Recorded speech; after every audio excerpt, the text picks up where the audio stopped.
Soy José Ramón Villalobos, periodista, director del Venezolano Colombia. Esto es El Venezolano Hoy, un espacio de transmisión que realizo yo desde Bogotá, la capital de Colombia, con invitados en diferentes puntos del planeta, como hoy, que desde Chile vamos a estar conversando con Sumito Esteves, uno de los chefs y cocineros más reconocidos de Venezuela y del mundo. Es conductor de programas gastronómicos de televisión muy exitosos.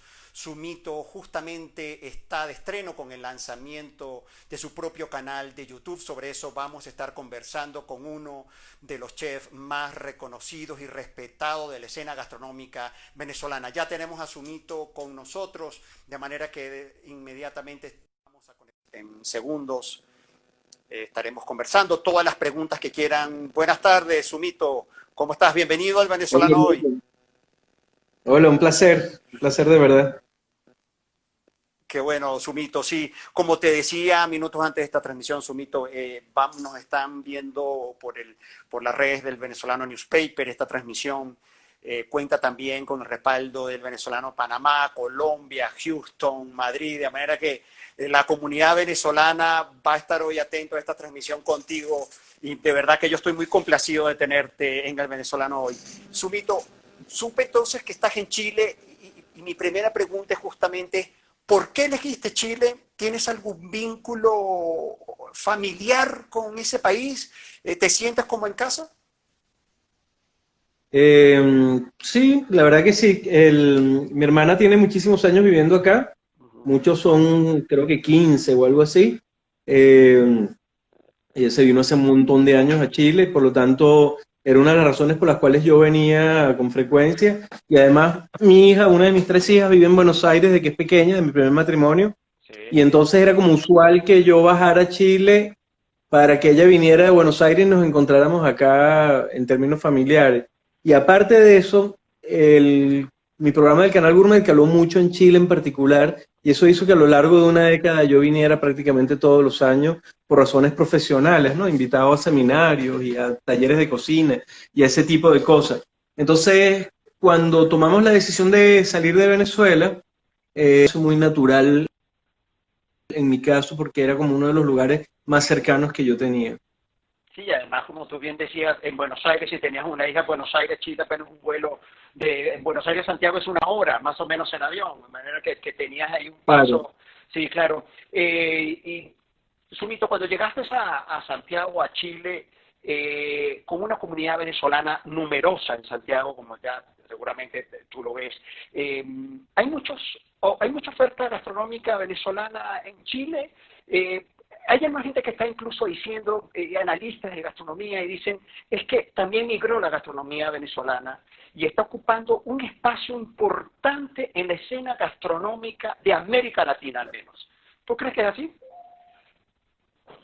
Está empezando, ¿ah? Es un fenómeno todavía en ciernes. Es el mismo fenómeno siempre en los procesos migratorios. Digamos, el primer encuentro gastronómico que tienen las migraciones tiene que ver mucho con conceptos de cocina rápida. No es casual, por ejemplo, que si los mexicanos migran hacen taco, o que si los peruanos migran hacen ceviche, es decir, platos relativamente más fáciles de hacer y más masivos. Por lo tanto, en el caso de Venezuela, obviamente la primera opción siempre ha sido la arepa, la gran bandera, y es como con lo primero que nos conocen. Luego viene un segundo momentum, que es muy el chileno actual, que es la producción o la importación de productos que le hacen falta a esa comunidad. Entonces, Claro. claro, empiezan a aparecer los quesos, o empieza a aparecer el papelón, o inclusive una cosa increíble, ya sé de alguien que va a empezar a traer apio, y apio, aclaro, me refiero al tubérculo que los venezolanos queremos tanto que los colombianos llaman arracacha. No me estoy Arracacha, sí. refiriendo al celery, pero que estoy hablando ya de un tubérculo muy particular y muy ligado a nuestra cultura, que nadie come en Chile, los chilenos no lo conocen, pero que ya hay un mercado. Entonces, digamos, los procesos siempre son muy parecidos. Primero empiezan como emprendimientos de tipo de cocina rápida, inclusive hamburguesa, luego se pasa a una oferta de ingredientes y luego, si esa inmigración de alguna manera se consolida, empiezan a aparecer los restaurantes, porque además para la aparición del restaurante tiene que haber conocimiento de mercado, tiene que haber posibilidades crediticias, tiene que haber condiciones migratorias un poco más formales. Entonces, ese proceso todavía es muy tímido en el caso de la comunidad venezolana. a lo largo de Latinoamérica, porque nuestro proceso migratorio es muy novel. Sí, pero tú sabes, Sumito, que yo viví varios años en Buenos Aires y como te comentaba, y hace como unos 10 años encontrar un pequeño en Buenos Aires, no más de unos 10, 12 años, era como un hallazgo y encontraba como $3 un pequeño. Me llamó la atención que pasé diciembre en Buenos Aires y en el piso, en el mismo piso, me ofrecían hallacas. A 2 cuadras, areperas, aquí a Chichiriví, que seguramente tú que has ido y venido a Santiago y a Buenos Aires, yo particularmente sentí el impacto, que efectivamente hay una oferta gastronómica que ha crecido un montón. En Buenos Aires, por ejemplo, hay casi 80 areperas. Sí, Santiago, sé que en Buenos Aires Santiago, de hecho está más. Mira, en Santiago hay areperas, pero no tanto como en Buenos Aires, no hay 80, no creo que las haya. Sí hay mucha gente haciendo arepa, que es distinto, qué distinto, sí. pero vuelvo a insistir, o sea, cuando los procesos migratorios se formalizan, es que de alguna manera también se formaliza culturalmente, Claro, digamos, ese proceso. Efectivamente hay cachapas, hay tequeños, hay arepa, pero todavía sigue siendo una economía profundamente informal, eso es importante entenderlo. sí, así es. Para que se considere ya un fenómeno cultural en otro país, es decir, para que los connacionales de ese país ya empiecen a asumir esos platos también como propios y los empiecen a probar con frecuencia, pues tiene que haber cierto grado de formalidad. Y me explico, tú como italiano en Venezuela pudiste haber hecho pasticho en la casa para vender, pero hasta que no hubo muchos restaurantes italianos formales, era difícil hablar de una cultura italiana en Así es. Venezuela. Igual con los chinos, igual con cualquier otra. Entonces yo siento que nosotros estamos a punto de una explosión, en particular en Chile, para hablar de una realidad que Ok, sí conozco bien. sí, El proceso migratorio en Chile fue muy masivo en los últimos años. Eso generó un embudo en términos legales, migratorio, y casi la mayoría de los venezolanos que estamos en Chile tenemos una condición migratoria todavía temporal, como es mi caso, y estamos buscando, los que nos queremos quedar por un tiempo, lo que se considera ya las visas definitivas. Una vez que haya la visa definitiva es que tú puedes generar de alguna manera ciertos grados de formalidad en el emprendimiento. Yo estoy seguro, porque lo he hablado con muchos, que en el momento en que se destape el embudo y muchos de los que se encuentran en procesos de migratorios temporales formalicen, aquí sí va a haber una explosión de emprendimiento, porque hay muchos que me han comentado, va en la calle y se consigue un muchacho que lo saluda a uno, o alguien que está manejando el Uber, o lo que sea, que tú le preguntes, mira, pero ¿qué vas a hacer cuando ya tengas los papeles definitivos? Oye, yo quiero montar algo. Y eso yo me imagino que va a ser bien interesante vivirlo. que ya en Colombia, no sé si tú has tenido la oportunidad, seguramente que sí, la ocasión de venir a Bogotá, a Colombia. En Colombia realmente, bueno, o sea, hay 2 millones de venezolanos en Colombia yo siento pues que en el último año especialmente ha habido como una expansión, una explosión. De hecho ya se habla de, imagínate con la arepa, Sumito, que aquí en un país como Colombia, entonces está la arepa colombiana, la arepa venezolana, realmente es una experiencia interesante. Sumito, y la gastronomía chilena. Yo la verdad que te confieso que soy un ignorante, confeso la gastronomía chilena. ¿Qué es la gastronomía chilena? ¿Cómo te la llevas? ¿Hay un ingrediente que tú hayas descubierto especialmente que te guste? Muchos, muchos. A mí me gusta en particular mucho la gastronomía chilena. Sí, Me parece que es muy subestimada, muy poco conocida por los que no son chilenos. así es. Bueno, para empezar, no hay manera de subestimar un país que tiene tal tamaño. O sea, estamos hablando de un país que tiene algo así como 6.000 kilómetros de largo, creo que es Así es, cuatro así mil es. y tantos kilómetros de largo, Es grande. eh, y que va desde el desierto hasta el hielo. Entonces eso se genera una cantidad de espacios geográficos con ingredientes absolutamente particulares. Sí, Eh, Eso hace que si tú salgas de Santiago, porque al final las capitales siempre se mueven distinto al resto del país, empiezas a encontrar verdaderas maravillas en cada una de las regiones. Y eso de por sí ya es una maravilla, de verdad. maravilla. A mí me parece fascinante. Y después que, claro, Chile tiene una característica que es muy inusual dentro de América, que fue prácticamente una isla hasta que no hubo aviones. Uh-huh. Chile era un país absolutamente aislado del mundo. Y eso los mismos analizan mucho. Piénsate que Chile tiene hacia el norte varios miles, o sea, 1.000 y tantos kilómetros del desierto más seco de la Tierra. Entonces, tienes por el norte un desierto dificilísimo de cruzar. Hoy en día sí, hay carreteras, hay autobuses, hay aviones, pero piensa en la formación de un país hace 50 años. Por el sur, Sí, Chile tiene hielo, pero hielo permanente. O sea, llega hasta la Antártica, pues. De Punta Arenas para abajo, aquella broma es lo más frío que te puedo imaginar. Por el lado marino, es decir, mirando hacia el este, digamos, si miras hacia el norte hacia el este, tienes 10.000 kilómetros de agua antes de toparte con tierra, todo el mar Pacífico. Y si lo miras para el otro lado, tienes montañas de 6.000 metros de altura, que son los Andes, para poder cruzar. Entonces Chile era un país totalmente aislado. Llegar a Chile era sumamente complicado. Y eso hace que los chilenos tengan una cultura gastronómica muy profunda, muy de ellos, muy poco permeada, por decirlo de alguna manera, y no se abren fácil tampoco, en el sentido de que tampoco andan buscando que todo el mundo los conozca, y quizás por eso no se conoce tanto, porque es muy íntima la relación del chileno con su propia gastronomía. Interesante lo que estás diciendo, Sumido, porque incluso con la carne, porque también, no sé si equiparable con la Argentina, pero la carne también tiene un peso importante en la gastronomía chilena, ¿no?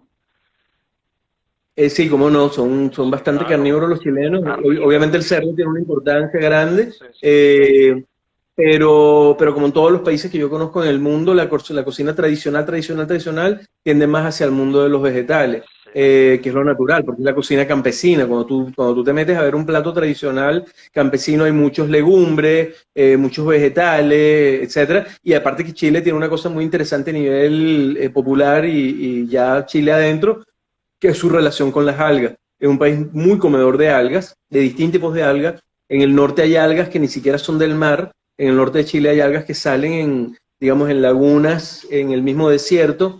Del centro para abajo hay cualquier cantidad de algas, luche, cochayuyo, etcétera, y son de uso cotidiano. Entonces ya estás hablando de un país que tiene una relación bien particular, ¿eh? Porque es un país que come algas. O sea, mira, comen tanta alga en Chile que aquí pasa una cosa muy linda, especialmente cuando sales de Santiago.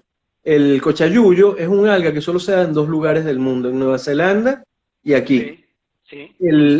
Esa alga en particular. Y esa alga en particular además no se consume en Nueva Zelanda, se consume aquí. Por lo tanto es el único lugar donde se consume cochayuyo. El cochayuyo es como gomoso cuando está crudo, cuando todavía no lo has cocido, pues. Es así como gomosito. Y a los niños, a nivel popular, cuando le están saliendo los dientes que le pica la encía, le dan cochayuyo para que les calme de alguna manera el escozor de las encías. Como una anestesia, una cosa. No, porque tú sabes que los niños cuando le están haciendo los dientes le pican, entonces siempre se les da algo para morder, una gomita o algo, porque eso los calma. Entonces, claro, piénsate que un bebé chileno, de Chile adentro, desde que era un bebé, sentía el sabor de las algas marinas, porque era lo que le daban las mamás, para que de alguna manera se le calmara la picazón de las encías. Imagínate la relación que tienes tú, casi de ADN, con ese sabor tan particular que es el de las algas. Eso es un vínculo genético, es un mito, lo que Absoluto, acaba. Sí, total. Sumito, vámonos al canal de YouTube. Ayer en la noche, y yo dije, vamos a estar navegando por el canal de YouTube de Sumito. La verdad que te confieso que me gustó mucho cómo está organizada la información. Me bajé unos favoritos de unos videos, el arrochino venezolano, me dio mucha risa el nombre, arrochino venezolano. Sumito, cuéntame cómo nace este proyecto, ¿estás contento con este proyecto? Un poco esta iniciativa, ¿qué tiempo tiene? Mira, como iniciativa nació mucho antes, porque obviamente las cosas se planifican con mucho tiempo, seguro. Pero salió al aire en noviembre del año pasado. Es decir, que digamos, estamos hablando de un proyecto que ya debe llevar como, ¿cuánto? Como 7 meses. 6, 7 meses, correcto, así es. 7 meses. Ese es un proyecto que surgió como por sincronía de cosas. Por un lado, yo hacía tiempo quería volver a estar en pantalla. Yo pasé muchos años en el Gourmet claro. Y quería volver a hacer algo que tuviese que ver con la pantalla. Por otro lado, hubo una reflexión que tuve, que en Chile yo estaba caminando y vi una mamá hablando con una niña venezolana. Era obvio que eran venezolanas por la manera en que hablaban, por el tono. Seguro. La niña era pequeña, una niñita, pues, no sé, 10 años. Y yo en ese momento, cosas raras de la vida, dije, oye, ojalá esta niña aprenda a cocinar venezolano, porque era una niña que se va a criar en Chile y que sus nostalgias van a ser más ligadas a Chile que a Venezuela. Como uno tenía amiguitos que nacieron en Venezuela, pero eran hijos de italianos o vinieron de Italia chiquititos, o libaneses, o sirios, o portugueses. Entonces, esa niña, por mucho que tenga padres venezolanos y haya emigrado, va a tener una relación muy importante con Chile, porque se está criando acá, va a tener novios acá, va a Total. crecer acá, Infancia, etcétera. sí, total. Así es. En Francia, pues, los bailes típicos serán acá. Total. Entonces yo dije, oye, ojalá esta chama aprenda a cocinar venezolano, para que por lo menos mantenga el nexo con su tierra, como efectivamente yo vi en Venezuela tanto. En Venezuela, un muchacho nacido en Venezuela, pero hijo de italianos, mantenía un nexo muy importante con la madre, la gastronomía del país de su madre. Así es. Y entonces yo estaba con el cuento que yo quería montar un canal en donde se explicara la manera en que los venezolanos comemos, no necesariamente los platos tradicionales solamente, sino también la manera en que comemos, como el arroz chino que tú acabas de describir, Sí, sí, y sí. que de alguna manera sirviera para que, primero, los que han migrado aprendan a cocinar venezolano, porque tú no tienes por qué saber cocinar venezolano. Así es, lo sabe. Total, uno vivía Sí. en Venezuela y de repente le cocinaban a uno los papás o uno No, compraba la total, comida. total. Pero una vez que sales afuera es rico aprender a cocinar lo que tú dejaste allá atrás.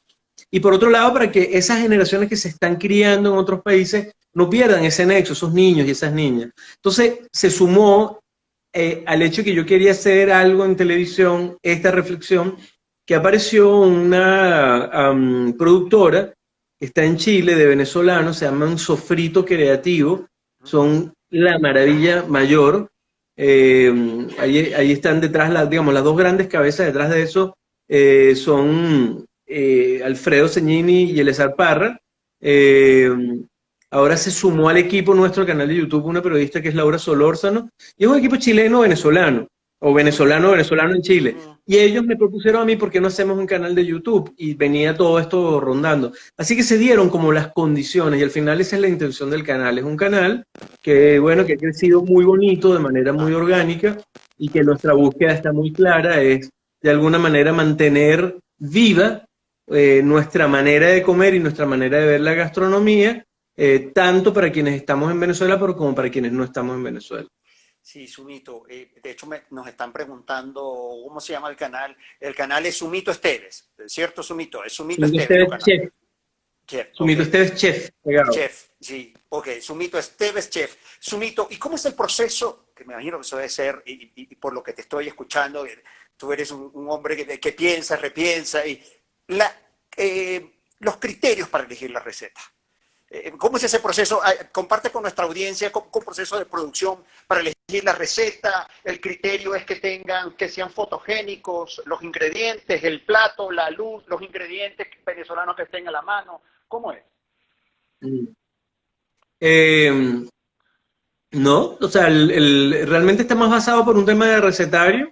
Sí. Tratamos de alguna manera que sean platos en general, sí, como los grandes clásicos de Venezuela que nos gusta a nosotros aprender a hacer y cocinar, o la manera en que los venezolanos comemos algunas cosas, porque yo he grabado sopa de cebolla, o he grabado arroz chino, o he grabado hummus árabe, pero es porque a nosotros nos encanta a los venezolanos comer arroz chino, sopa de cebolla o un hummus árabe, pero también he grabado cosas estrictamente tradicionales como una pizca andina, o la manera de hacer una empanada. Realmente mi problema es mostrar cómo se hacen las cosas en Venezuela. Los ingredientes no han sido un problema particular, porque es que te impresionaría la cantidad de cosas venezolanas que se consiguen acá. Es raro las cosas que me hacen falta, el ají dulce. Ají dulce que no hay, pero...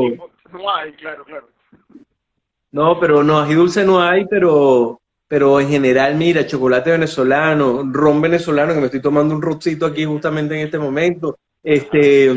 Oye, se consiguió noto. Bueno, sí, hay cosas que no se van a conseguir. Un carite no se va a conseguir porque estoy en otro mar. Pero en general, hay mucha gente produciendo queso. O sea, por ejemplo, que hay unos venezolanos que son arte queso, que están tanto en Perú como en Chile, que están produciendo quesos que son una maravilla.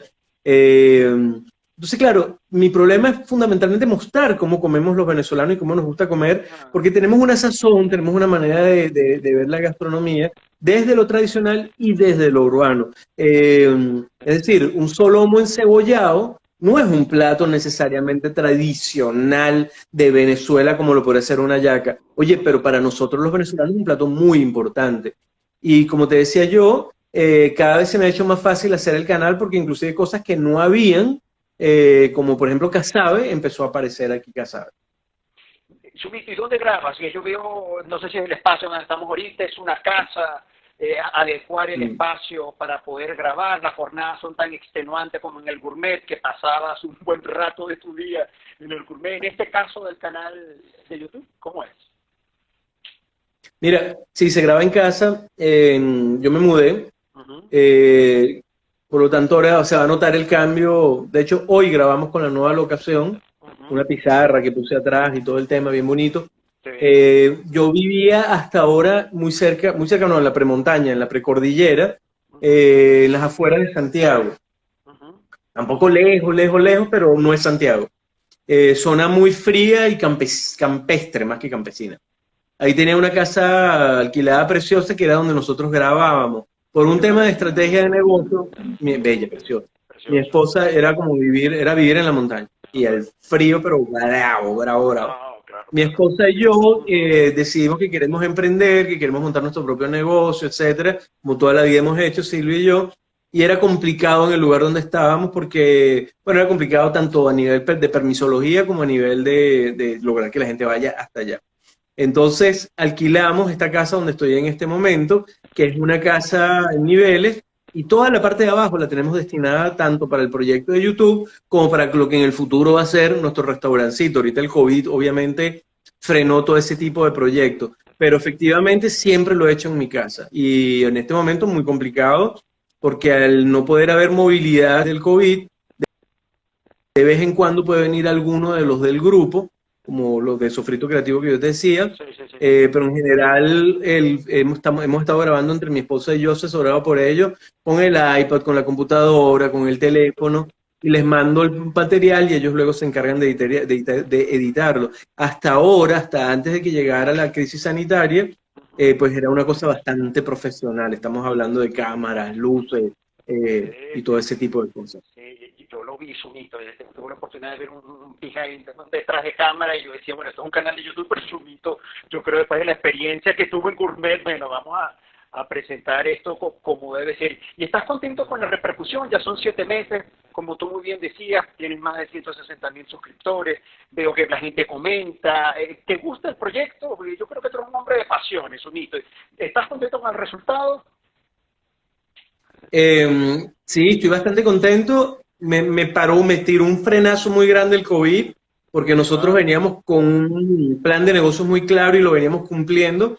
Indudablemente la coyuntura del COVID complicó muchísimo las cosas y bueno, en este momento estamos en un periodo de mantener el canal, de que no caiga, que siempre estemos produciendo. Hoy grabamos 3 recetas.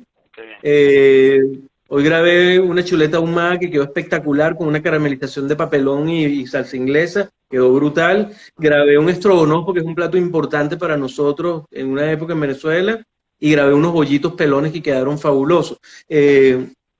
Con toda su técnica de cómo hacer el bollito pelón, etcétera. Claro. Así que no decaemos, seguimos haciéndolo, pero también hay algo que es indudable, y es que un proyecto tan complejo como un canal de YouTube, porque es mucho más difícil de lo que la gente se imagina, involucra a más personas, tiene que ser sustentable. Es decir, no es una cosa que uno puede ir poniendo ingredientes del bolsillo y buscando cámaras y buscando ayudantes, porque para una cosa de estas obviamente se necesita también montar mise en place, etcétera. Por lo tanto, nosotros estamos en este momento como todos los humanos, porque esto no es un problema de finito, es un problema de la humanidad, aguantándola, parando los proyectos, haciendo que las cosas se mantengan y no decaigan, pero indudablemente también en algún momento el canal tiene que ser algo que pueda vender de alguna manera una publicidad, o tenga una membresía, o tenga algunas cosas que nos mantenga, porque a mí me daría muchísimo dolor tener que cerrar un proyecto tan lindo si yo no tengo cómo mantenerlo. Pero hasta ahorita vamos bien, hasta ahorita vamos chévere, hemos sabido manejar los números, hemos logrado mantenernos ahí con el agua como estamos todos, pero mira, ni pretendo quejarme, no lo estoy diciendo por queja, porque primero hay demasiada gente pasando más trabajo que uno, lamentablemente en condiciones muy dolorosas, por un lado, y por otro lado, esta es una situación que nos metió ahí un solo ser humano en este momento que no esté viviendo esta especie de guerra mundial que nos tocó vivir. Sí, totalmente. abandonado, sumido en la casa. Por suerte ahorita tú tienes tu espacio de trabajo. Me contenta, te confieso, escucharte emocionado, tomando el ron venezolano. Sumito Esteves hoy en el Venezolano Hoy.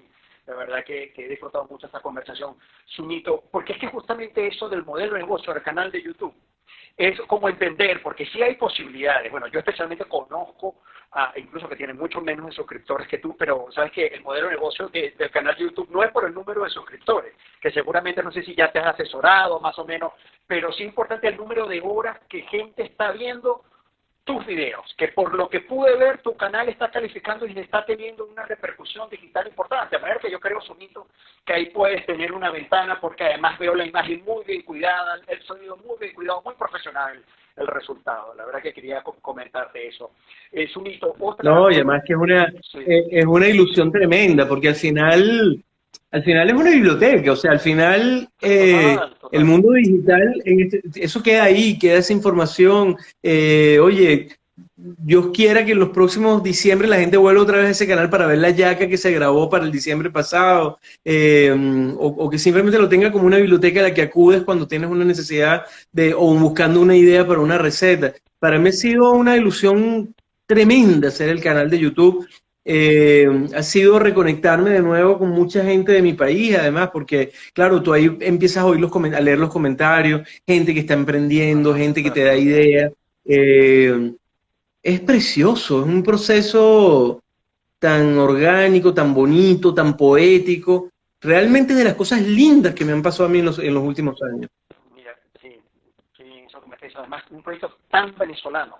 O sea, porque de verdad que tenía tiempo que no conversaba yo con un venezolano, ahorita aquí en Bogotá, y estoy hablando contigo, estoy hablando con un venezolano 100%.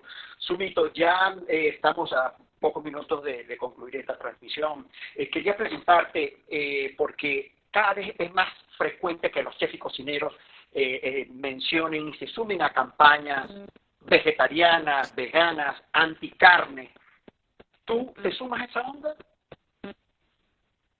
No, o sea, la asumo, pero porque yo creo que de alguna manera, oye, todo el mundo tiene derecho a vivir la vida con los placeres que quiere vivirla o con las creencias con las que quiera vivirla. Yo no soy vegano, por lo tanto yo sí cocino con carne, pero eso no significa en ningún momento que a mí me parezca un problema tener que hacer un plato de carácter vegetariano o vegano. Sí, claro. Eh, con toda la amplitud que eso implica. De hecho, oye, te comento una curiosidad que la gente sabe poco. En A Venezuela ver, hay un montón de platos de carácter de ovolácticos o vegetariano complejo, a base de vegetales, dices porque, tú. Ajá. pero pues, claro, el veganismo es mucho más complejo porque Sí, sí, indudablemente no, eso es otra cosa, exacto. entrar en el mundo del veganismo ya implica una serie de reglas y de normas y de protocolos. Pero en el mundo voláctico, cuando está permitida la leche y el huevo, Venezuela tiene un caudal de recetas absolutamente impresionantes que pueden ir desde unas carabinas trujillanas, que es como la yaca rellena de caraotas, por hablarte un plato complejo, una pizca andina, indudablemente, como te puedes ir, oye, pero a una cremita de ape, como yo te decía, y entonces hay una curiosidad que la gente le entró al libro de Armando Escanone, al famoso libro rojo de Don Armando, Sí, sí, sí, claro. eh, le entró como muy por algunas recetas, pero Armando tiene un capítulo completo de recetas de vegetales, para que te hagas una idea. Un capítulo, no una Wow. receta, en su libro rojo. Ahora, lo que sí es verdad, yo no soy vegetariano, pero soy un gran comedor de vegetales, por lo tanto es muy raro un plato mío que no sea equilibrado, que es distinto en ese sentido. Y cuando eliges una receta, ¿hay un criterio saludable? Bueno, digamos que al menos no sea tan calórico o algún criterio asociado a cocina saludable, por ejemplo. No, lo que no me gusta es hacer cosas que dañen, que es distinto. Ok. Yo creo profundamente, y eso es un tema muy personal, que el camino del placer está asignado por la mesura. A mí me pone un poco nervioso la gente desmesurada.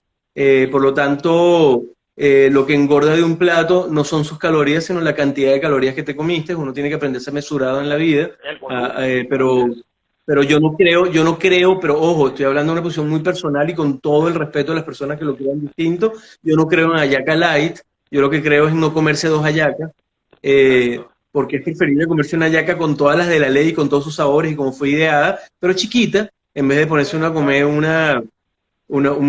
tres hallacas. Entonces, oye, un tequeño no engorda, hermano, lo que engordan son 7 tequeños y un vaso de whisky. Entonces, yo sí creo en la mesura en general, por un lado, y sí creo profundamente que uno no debe hacer un plato que uno sepa que está dañando a una persona. De ahí a saber si algo de lo que yo hago es capaz de sanar, es decir, que es saludable, es un tema un poco más complejo. Sumito, ¿qué desayunas tú? Cuando te levantas a la ¿Qué mañana, desayuno? ¿qué desayunas tú? ¿Cómo es tu desayuno? Mira, lo que pasa es que yo estoy casado desde hace 20 años con la mujer que hace los mejores desayunos de la tierra completa. A ver, Eh, convénceme de eso, a ver. no, los desayunos de Silvia son una cosa absolutamente asombrosa, Increíble. Ajá, pero porque por además ejemplo, de verdad es capaz de ajá, hacer, ¿no? Que son complejos. O sea, hoy por ejemplo, Silvia hizo un sofrito que le quedó espectacular, como entomatado, como un sofrito parecido al que le pondría uno a unos huevos revueltos en Venezuela, y ese tipo de cosas, pero bien entomatado. Y entonces levantó claras de huevo así batidas y le metió hierbas y le metió cositas verdes, yo me imagino que fueron acelga, y al final puso en la sartén esta clara de huevo batida así con hierbita, le metió en el medio antes de coagulara por completo queso y estas acelgas y estas cosas que le puso, y luego la volvió a tapar y al final me sirvió como una tortilla rellena de clara de huevo que era ay, cebolla caramelizada, era un espectáculo. Entonces a mí lo que me parece increíble es que Silvia hace esas cosas como normal. O sea, eso es lo que ella hace desayuno de manera normal. exacto, o sea, Y yo como siempre algo lo más, digo, o sea, no es un secreto. Yo todo el tiempo comento lo que son los desayunos de Silvia. Entonces, digamos, yo no desayuno todos los días, yo vivo el desayuno todos los días y ese es un terreno de Silvia. Y Silvia y yo comemos 2 veces al día, realmente. Por lo tanto, hacemos un desayuno tardío. Bueno, ahorita, especialmente ahorita en tiempo de COVID. Obviamente, cuando trabajaba más regular era distinto, pero en este momento que estamos encerrados, estamos haciendo como una comida a las 10:30 de la mañana, que es este mega desayuno, y luego hacemos una cena como a las 6 de la tarde. En general los dos somos muy frugales, somos de comer como poquito, por decirlo de alguna manera. A mí no se me nota porque cargo una panza que no se me quita, pero será el ron, porque la comida no es. de ser razón. Sumito, la verdad que gracias, un mensaje a los venezolanos, a tus compatriotas, a nuestros compatriotas que veo que, bueno, han dicho de todo elogios, dice, mi chef preferido, me encanta el canal, qué lindo saber de ti, qué lindo que hable así 20 años después de su esposa, Sumito, estás diciendo que habla bien de tu mujer después de 20 años, se dice aquí Jennifer. Sumito, un mensaje para los venezolanos. Mira, puede sonar extraño, pero mira, todos hemos vivido momentos muy duros, todos sin excepción. ¿Qué es un momento duro para una persona? Eso es una cosa muy personal. Lo que para mí puede resultar un momento duro en mi vida no necesariamente lo es para otra persona, pero todos hemos vivido momentos muy duros en los últimos años, los venezolanos. Por razones migratorias, por las que sea. Solo el hecho de emigrar es un luto muy importante porque tiene un montón de vaivenes complejos emocionales que van desde me siento cobarde porque yo no pude y no me quedé, oye, allá se quedaron unos valientes echándole pie a una cosa que verdad, dejé a mi mamá, después un día dices, menos mal que me fui porque gracias a que estoy afuera tengo el dinero para mantener, entonces vive unos vaivenes emocionales muy importantes y a esto se le sumó la coyuntura del COVID que obviamente genera o una hecatombe o una incertidumbre económica muy importante para todos nosotros. Hay personas que la están pasando un poco mejor que otras, pero los que la están pasando mejor tienen una incertidumbre y los que la están pasando mal se quedaron directamente sin trabajo. Entonces, lo que les quiero decir, yo que soy así como muy creyente y creo mucho en lo que te voy a decir, sí. Tú sabes que yo, como cualquier persona de mi edad, yo soy un hombre de 54 años, he tenido un montón de veces problemas muy graves y no ha habido una vez en mi vida que un tiempo después yo no haya dicho, ok, yo entiendo por qué Dios me pidió que yo pasara por eso y siempre he salido profundamente fortalecido. Yo sé que muchos de los que me están escuchando en este momento están viviendo un momento muy duro en este momento. Yo sé que es muy fácil decirle a una persona que vive un momento muy duro, aguántala que vienen cosas mejores, pero créanmelo, que sí vienen cosas mejores. Bueno, me emocioné con lo que acabas de decir, Sonito. espero que también toda nuestra audiencia que están tirando corazones, besos. Sumito, gracias por tu tiempo, por tu honestidad en hablar hoy con nosotros en el Venezolano Hoy, y seguramente una vez, las próximas semanas y días, cuando ya el COVID haya pasado, que esperemos Dios quiera así sea, tener novedades sobre tus proyectos, emprendimientos en Chile, que vas a tener el apoyo del venezolano, de todo el grupo editorial venezolano. A todos los que nos están viendo, yo me despido. Mañana vamos a tener a María Corina Machado a las 7 de la noche, hora de Caracas, Miami, por esta misma hora, este mismo canal. Gracias, gracias, Sumito. Chao. A ti, queridos, y bueno, de los que se conectaron, de verdad, Dios los bendiga. Cuídense mucho, mucho, cuídense muchísimo. Amén, Sumito.